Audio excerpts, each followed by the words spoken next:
Let's see if that works. All right, guys. Put you out of some of your misery here. You have to calculate that new standard deviation. Did you get 1.157? 1.15678. Yeah, somewhere around there. So you use that and you plug it into this equation. That's how So you guys, use like I said, the one-tail situation is always easier to tell because you'll see a word like increased, we feel it's less than, so it's always easier to tell as a one-tail. This one is difficult because the word that you're looking for in this case is. So we think it is this, and we think it equals that. If I say, I think it's changed since then, that's a two-tail because changed means it could have went up or down. You with me? So that would be an equal to and a not equal to situation. Those words are really easy to look right over and just go, I guess it's greater than. Right? So if you can't see a word like increased, went up, we think it's gone down since then. If you can't see those kind of words, it's probably a two-tail test. Yeah, we know so far. And again, the whole idea behind a one-tail or a two-tail is if I said I think it's less, my sample has to show up so far down that would be evidence that it really is less. Right? It doesn't just have to be less. It's got to be stupid less. Because it's just a sample. Are you with me? It's just a sample. So the evidence has to be really overwhelming. And where's that line we draw for the evidence? Alpha tells me where that line goes, right? That's step C. Where's the rejection region? Alpha tells me where I put that line. So then that tells me how far away I've got to be. How are we doing so far? So in a two-tail test here, if I think it is 76, how do you show I'm wrong? You find an average that's so far up or so far down. There you go, two-tail test. So you think, how would I show that this is wrong? Which way would you have to go to show it's wrong? Either way. Okay, so we got the claim is it's equal 76. Since that has an equal sign, that's the hope. It's the weirdest sentence ever. If it's and then the other one's got to be the opposite of that. So it's definitely a two-tailed test. And I just wish you guys get so bogged down in, and I don't blame you. This is true. When you're first starting to learn something, you have no idea what the important thing is. Every damn thing's important. And I'm like, no, not everything. What's really important here is how do you show that it's not 76? How would you show it's not that? You either go way far up or way far down. So where are my rejection regions? Don't just draw the little lines, but they're actually there. So what that means is, if I get a sample that's in here or down there, that is far enough away. If it was really 76, why do I keep walking away? If it was really 76, where should a sample of 91 grades show up? Somewhere close to 76, right? A sample of 91 should have an average close to the real average. Statistics says you might have just randomly chosen really low or really high, but I'm going to put a lot of money on it's going to be in the middle if that's the real average. So if I end up not close to 76, and where are my hands? My hands are on those bars I just drew, the rejection region parts, right? They're so far away that's saying, it's probably not here. It's probably somewhere else. That's evidence that it's in the wrong place. Okay, maybe. All right. We talked about this already, I think. No, we didn't. Sort of. I talked with a few people. Which one of these do I use? These C-scores. Why? Because sigma's no. Sigma. Yeah, N is greater than 30. Central limit theorem. So that's normal enough.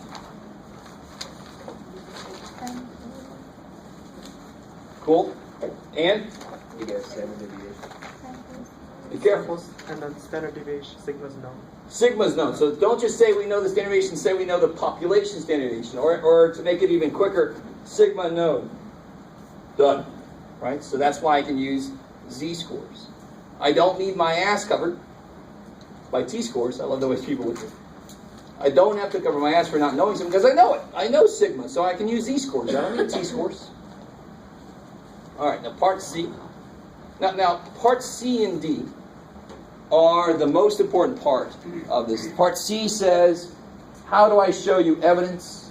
And part D says, did I show you evidence? So those are the most important parts. Those are the parts of a court case. What would be enough evidence for this? Let me give you everything I got and see if it's enough evidence for that, right? So part C says, how far do I have to get? So I know alpha is 0.02. I know it's a two-tailed test. I love it. So it's I know I can use a z-score, but what are you going to look at anyway? T-score. T-chart. Why the hell would you do that? That's weird. Because it gives you the Z-score. Because you said so, Jeff. Because what happens if you go all the way to the bottom? It gives you the Z-score. Good. Z-scores, like somebody wrote here. Two-tail. Z-scores at the bottom. So if you stop, that's a T-score. If you go all the way to the bottom, that's a Z-score. So I have an alpha of 0.02. Thankfully, I have two tails, because that's the only where I see 0.02. 0.01 equals... Good. So either way you look at it, if I have alpha 0.02, how much is in each tail? 0.01. 0.01. So either way you look at it, you're in the same damn column. That kicks a little bit of ass, right? So 0.02 total alpha, go all the way down to the bottom, and you get Z is 2.326. So as the human in this case, right? And I'm taking assumptions about your humanity. But as the human, we have to realize it just told me 2.326, but I know I got two freaking tails. So what's down here? Negative 2.326. So I desperately want, you get so bogged down in all the steps, but the basic idea is almost too simple to trust. If you just get so far away from where it should be, then where it should be is probably wrong. They're wrong about where that is. So how do you word this then? So when I say define the rejection region, I think we're going to be more specific on the test. Draw a picture of the rejection region. Because if you draw a picture, you can normally tell what the hell's going on. Your brain can just latch onto it and go. But how do I put this into words? Well, what does Z star have to do to get far enough away? It's got to be either less than negative 11. So if 6 or Z star is less than this, it would be in here.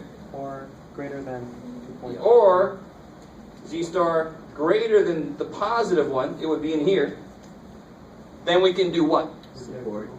Careful. What's the name of those shaded areas?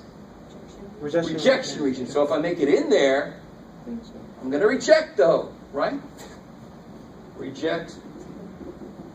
No. Yes, sir. So in this case, it's or, not and. I love it. And you should be used to this from algebra. I don't know if you guys remember, I know you're going to love this example. What happened here? Oh, I probably moved it. That's my fault. Do you guys remember these kind of problems here? Yeah, absolutely. And when I taught this to my class, I called this a restraining order situation. The distance between you and me has to be at least 6 feet. Or something. It's a very strange, very specific restraining order. But you guys got it, because this would be x greater than 6 or x less than negative 6. I don't know if you guys remember that. Yeah. You can't describe that in one single phrase or one single area. You'd have to draw this like you're 6 and down, whoop, negative 6, 6 and up. Whoop. So doesn't that look a hell of a lot like what we're doing here? Except they just have a little hump drawn over the damn thing. So it's the exact same idea. So for this, when I have separate areas, I cannot capture that in a single sentence, in a single phrase. I need this or that. Separate things. So this is an or situation. Less than would be a sandwich. Stay close to me. Right? That's an and situation. Okay. So now we set up our benchmark. What does our sample have to do to show evidence that the null is wrong, that the H1 is right? So how far did I get? And that's when I do this. So what I have to know? I have to know what's standard deviation is 11.035. And what do I have to do with that? New standard deviation. Good. Going to find a new standard, the one that's good for groups. In this case of 91. 1.157. 1.157? Yep. Okay, how are we doing so far? So this is old news in a way. We're used to doing this. I can't use sigma. I got a group of 91. I got to get the thing that's good for a group of 91. And now I make my z-score, and z-score should be definitely no problem. Z-score is going to be, what always comes first? New mean. Our stuff. And minus the mean, which we're assuming to be Population. 76. So what did we find? 77.4. 77.4. And then divided by this new standard deviation. 1.157. And what do you get when you do that? 1.21. 1.21. Okay, let me slow down there for a second. Can you zoom out a little? Say again? Can you zoom out a little? Oh, zoom out, yeah.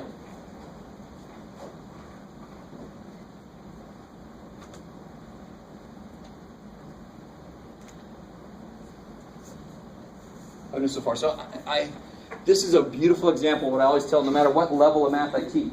I tell people, the people that are really good at math are able to take things a piece at a time, and they don't let the other pieces bother them. So you do part A, don't worry about any other shit. Do part B, don't worry about any, then do part C, don't worry about, I think sometimes we have everything in our head at once, and you think you're supposed to be able to. That's crazy. The best math people can't do that. We have to break it down. That's the best math. People are the ones that can break everything all the way down to its most easiest parts, and then we do all the easy parts, and we're done. So don't worry about every part. This part is just z-score, just calculating a z-score. Change the standard deviation. We've done a ton of z-scores, so make a z-score. Now I can worry about what the hell does that mean. Before we find the p-value, I can tell already where does that go on my little picture here.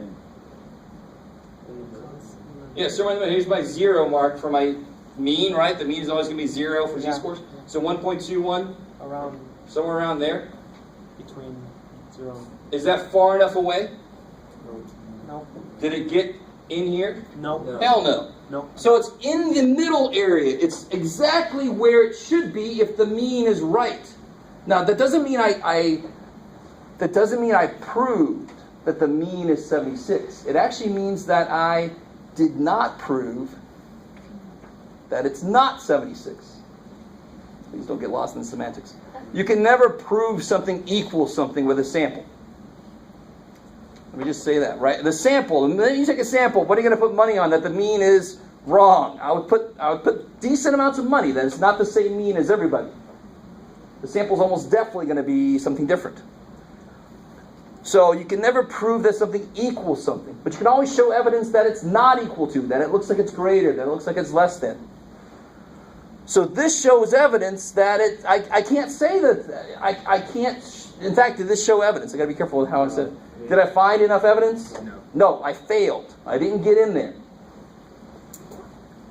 So one thing I forgot to do up here was, I kind of did it, I said, then we would reject the null. If we got this was true, we would reject the null. We would support the high.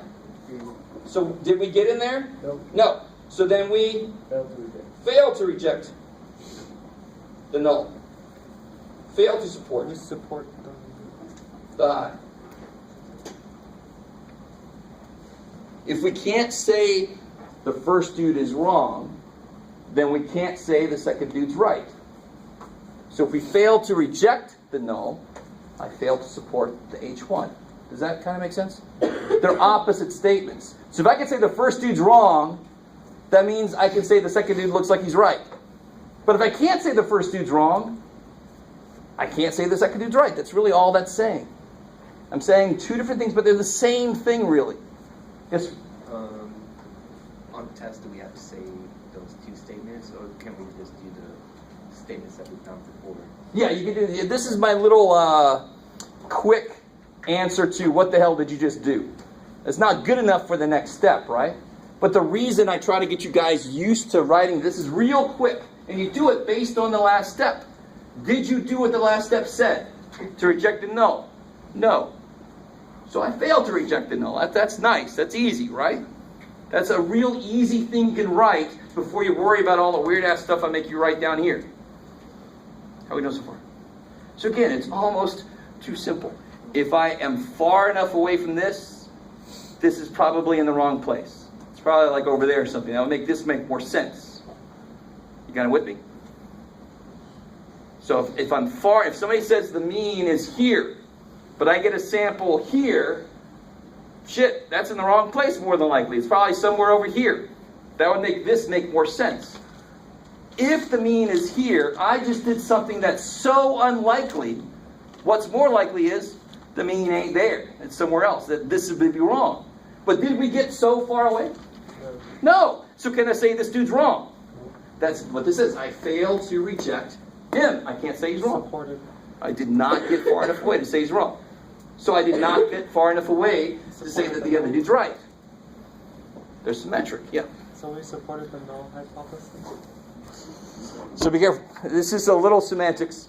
You can never say you supported the null.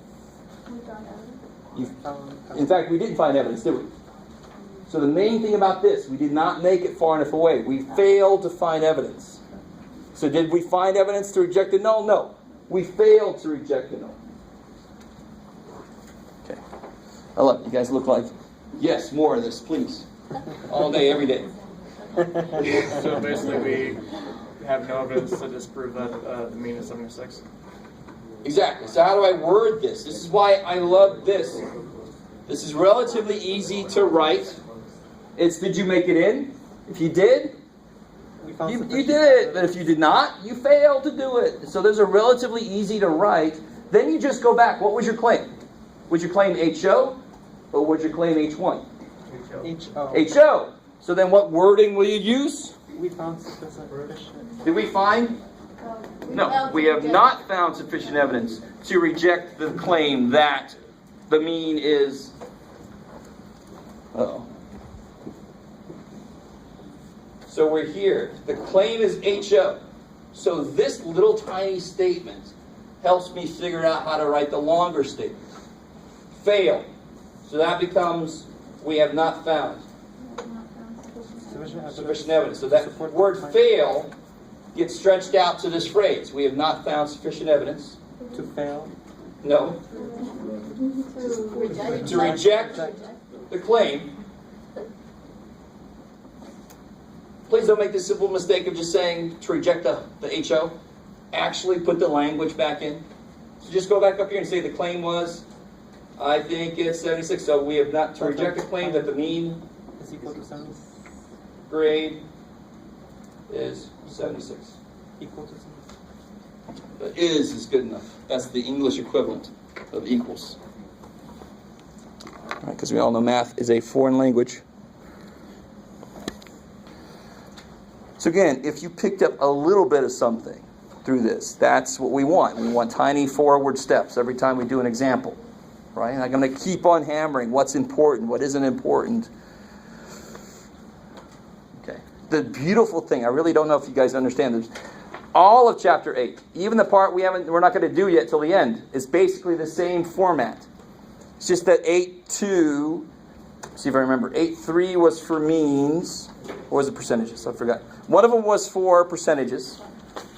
One of them was for means where you know the sigma, so then you can use what?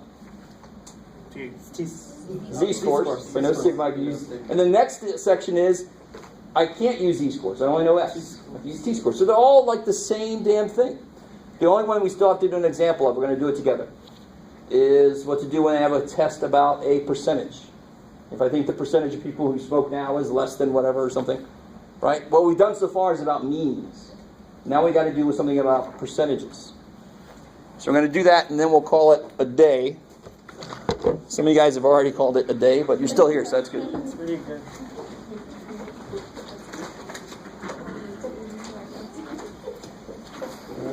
Is this going to be on the quiz? No. Thank God. What happened to your stamp broke? Oh yeah, it's weird to fix, so I just have to do it later. Just hope that the stickler doesn't fall. Then you're going to have a nice crack in your phone. No, that's good. He's tough. A lot tougher than Dan. Yeah, I'll say that. Oh, what type of phone is that anyway? That's a Razor. Droid, Razor M, whatever that is.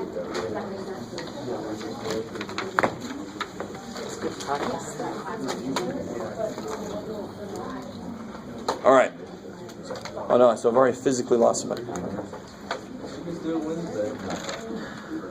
No, here we go. You guys are fresh, you can take it. So the only difference, and let me make sure which section it is. I don't want to mess my... Chapter 8. I know, but which section is the percentages? Check this for a second. I got my phone in the right place, so I don't want to mess them up. Let's see. Blah, blah, blah. Oh yes, it must be 8-3. Yeah, cool. So just like the confidence intervals, they did proportions first, and then mean second. But I kind of changed that up. Because the mean stuff is stuff we're used to. The proportion stuff, you remember the weird confidence interval formula, square root of p hat q hat over n? That weird ass thing? You guys are like, dude, that's more than we do. What do you want? Okay. So this is section 8.3. We've already done section 8.4 and 8.5. That's the mean, sigma, s, t, or z, that kind of thing. That's section 8.4, 8.5. Section 8.3 is the p hat, q hat stuff. And 8.2 is really just, they attack it. They don't do an entire hypothesis test. They just do the parts, just so you can really understand each part by itself. So 8.2 is kind of like the whole thing, just broken into parts. So we're going to do this right now, and then we're done with chapter 8 for now. And the only difference with this is the exact same A, B, C, and so forth.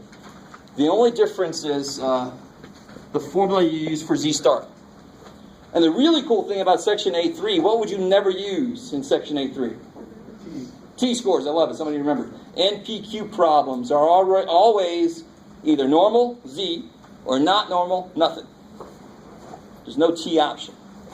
So recall the confidence interval for a percentage was p hat, give or take, Z times this weird-ass thing. Oh, yeah. So can somebody tell me, now, and of course for a mean it was like this or T-scores and stuff, right? Yeah. So what does this effectively do? What does this effectively represent? No, this by itself. The error is this whole thing. Oh, What is this? the new standard. The standard deviation for the situation, right? So what's this? The standard. It must be the standard deviation for P hat. PQ problems. You with me? This is if I'm taking samples, this would represent the standard deviation I would use. So I know you're all like, you said a bunch of words right there. I know they were words. So all I'm trying to get you to understand is, if I want to make a z-score for when I take a sample, it's going to be this. Right? This is what we just did on the last problem. You with me? We normally do this first, and then we throw that number in. But here's what the whole formula looks like at once. How are we doing there? So now, if I want to do a z-score for a p hat dude, so what do I do here? What does this represent? The mean of The mean of the sample. sample. Cool. And this Mean of population. is the mean of the population, which we assume to be what's in the hypothesis statements. Right? We say, assuming you're right, let's go see what freakiness thing I can do. MP.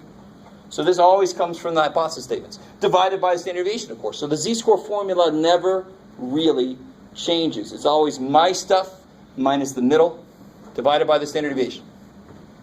So would that be the numerator be NP hat? P hat, that's my percentage, NP hat. minus the population percentage, which is just P P, no hats, right? times N. Divided by the standard deviation, which is pretty much this, except, let me see. What we always do in a hypothesis test is we say, let's assume that the middle is where you say it is. So we assume that's true. So in this case, this is going to be a probability, like I'm going to say, I think the percentage of people is 13%.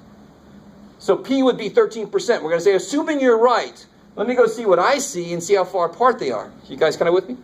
So the only time I would have to use X bar is if I don't know mu, or the only time I have to use P hat is if I don't know P. So in this formula, it's got a bunch of hats in there, but I'm assuming P is right. I'm assuming P is the right number. So I'm going to use PQ over N. Don't have to use the hat stuff. Okay, maybe that's a small point, but it's a really easy mistake to make.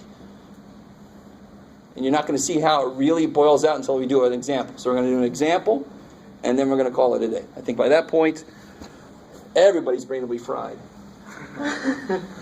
So I don't have 100% fried brains yet, so let's see. Getting close. It's getting close, that's right. But it's not there yet.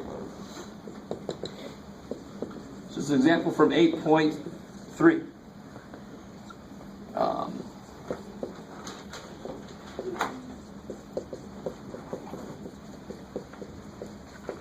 You think that the percentage of gross month students who smoke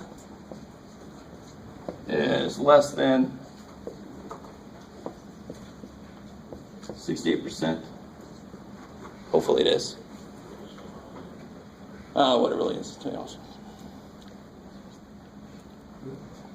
Who smoke now or ever smoked, whatever. Let's say it like that. We take a sample.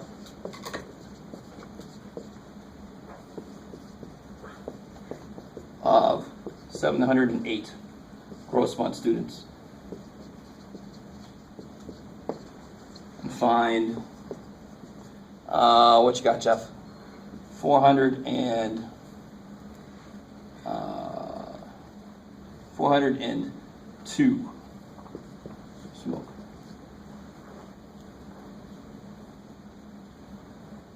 Tobacco.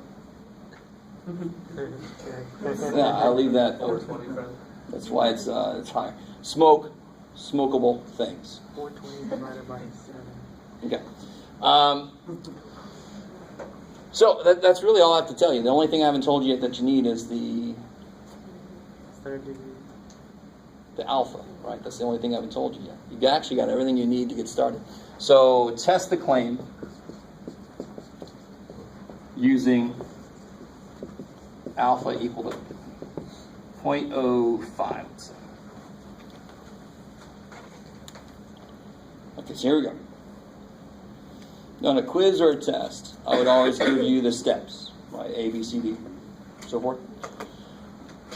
So part A is going to be the what? What the hell are you talking about? You got to tell me what your claim is, what your ho is, what your high is. So what's the claim in this case? Less than. Yeah, be more mathematical in your statement. Careful. Mu. Careful. Less than mu. Mean is less. The population mean is less than. The percentage. Less Yeah. than. P P. is less than 0.68. Make sure that it's in decimal, or else I might freak out some of your stuff. Right? Oh. Use the real number, not the percentage. Percentage is something that we made up. 0.68 is the real number. So the claim is it's P is less than 0.68. H. So which one is that? H1. I love it because it does not have an Equal sign. equal sign. I love it. Good. See? So that's got to be the H1. So what's the HO? Greater than. P is greater than or equal to 0.68. Good. The opposite of less than, which is greater than or equal to. 0.68.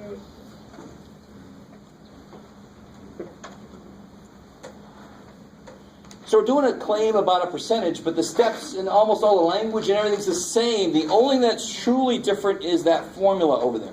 It's the only thing that's really different. So then how many tail tests is it going to be? One tail. One. Where's that tail at? Less than 60. So it's down. I like it. Right. Yeah. There's my little rejection region. I love it. So it's a one tail test. Kick ass. Yes, sir. Wait, wait, 68 plus 0.68 is less. So what's right in the middle? 0. No. 50. 50. No. 68. 0.68. Oh.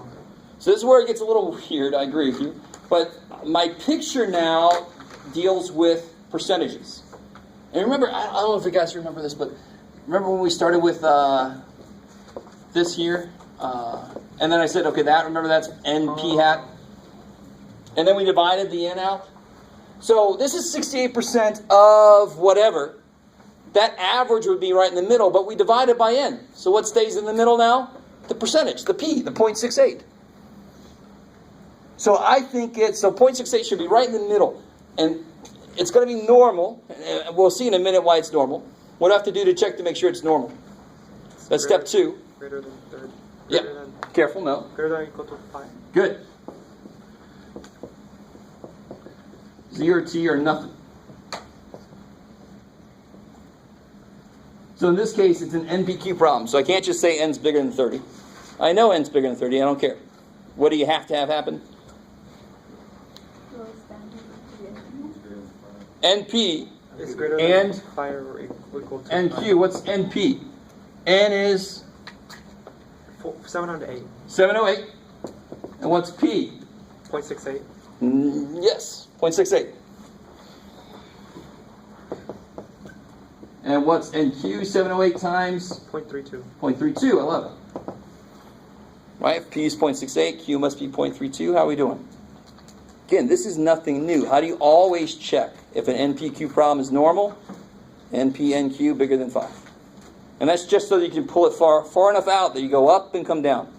I don't know if you guys remember we talked about that. So 481.44 for the 481.44? yeah, and 226.56. 226.56. Okay, cool. I like it.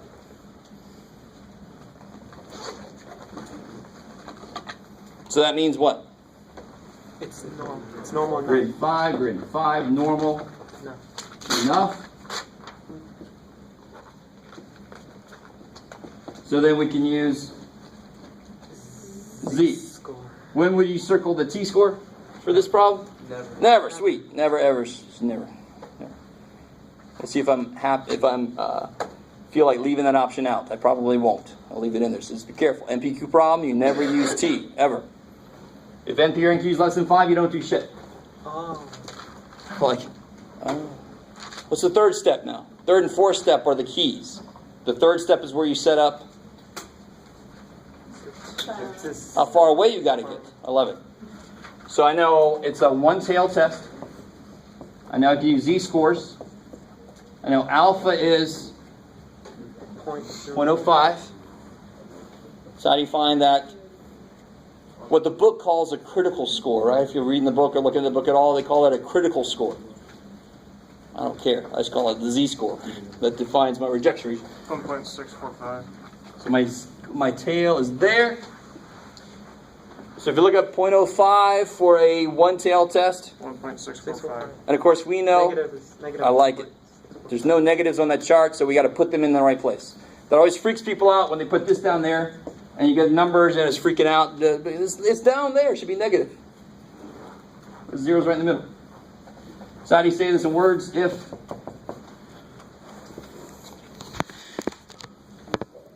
We have to convert from Z to if what? If Z star Less than. is less than that, then we, fail. if we get in there, we reject the null, support the high. If we get in there. See, this is what I want you to understand. This is one good thing. Even if you don't fully understand all these steps yet, all the steps stay the same for every single freaking section in here. And in fact, in the next chapter, the formula is going to become bigger. But all the other steps are the exact same. It's crazy. Okay. So now I've set up what would be enough evidence. If my sample ended up so far down, that's evidence that, yeah, the percentage is less. If it doesn't end up down far enough, nope, sorry, didn't make it. All right, so this is my benchmark score. So now the third step, let me see where. I don't want to lose that.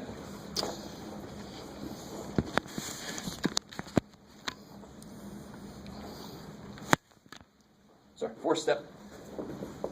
Find Z star. So what do we know from the sample? How do I get P hat?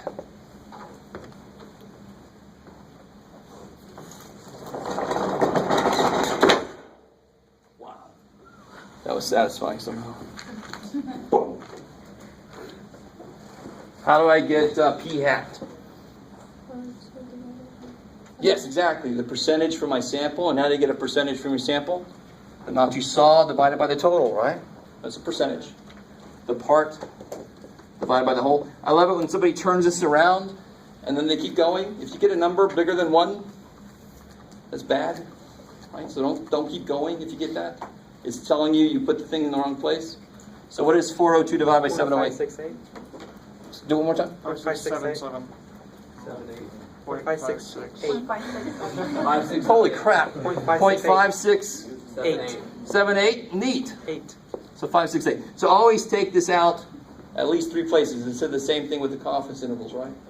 P hat, you always take it out at least 3 places. All right. How we know so far?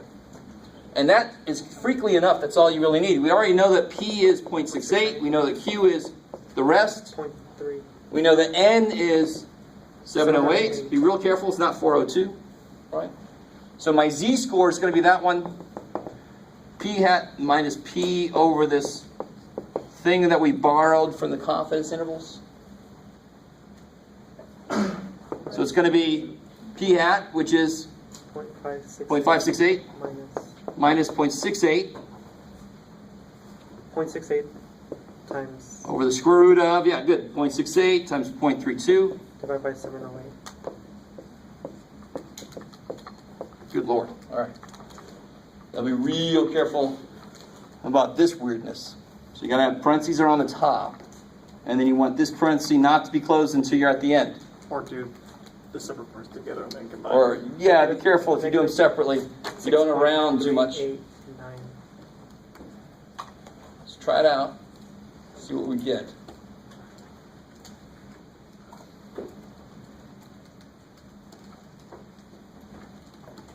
-6.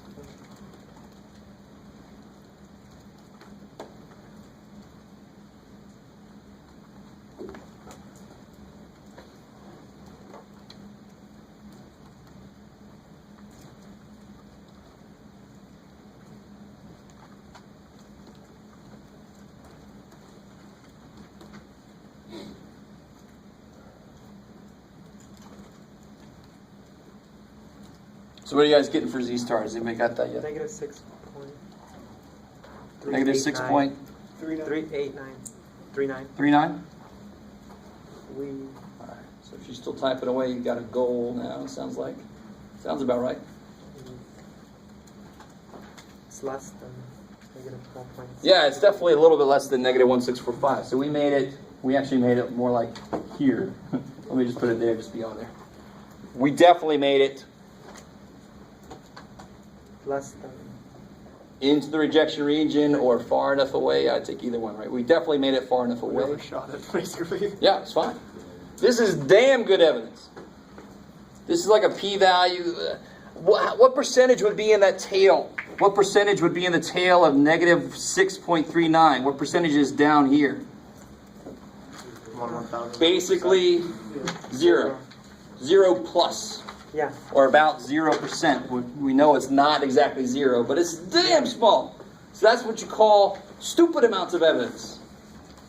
So the H1 is that it's less than.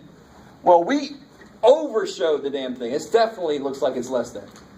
Not 100% chance that it's less, but pretty damn close to confident that it's less than. You guys kind of with me? So this would mean that did we fail? No. Hell no. So we reject the null. hypothesis. We support the the high. Which one's my claim? The high is my claim. I love it, right? So then what language do I want to use? we found evidence. This language. We found evidence. See, everybody always has a problem. Eventually you get all the steps, but then you're like, how the hell do I write the last thing? That's exactly. You know you can write this because of where we ended up. Then you look back, my claim is high, so I use this language. We have found. So the fifth step, we have, what's that? We have found. Good. Sufficient. We have found sufficient evidence to what? To reject. Support. Careful. To My claim was the high, Support. so I want to use this language. Support HI. So we have found sufficient evidence to support the claim that what? What was the claim? That the mean. No. That That the percentage person. of gross month students who smoke It's 68. is 68%. no Less than 68. less than 68%. So if anybody, don't say which one of these is the claim, Jeff, like a general question. I don't know which one's the claim. It depends on if it had an equal sign or not, right? So that's why your wording on your language, your wording at the end is going to change based on what the hell your claim was. But all you got to do is say, I know I did these two things. What's my claim? Let me pick the one that relates to it. That's how you write the last thing. I have a lot of faith and optimism in you guys. And it's been a long week. There's a lot of stuff leaked out the head, I know. So, remember, Wednesday is just going to be confidence intervals on the quiz. It's not going to be any of this stuff yet. So I'll see you guys then.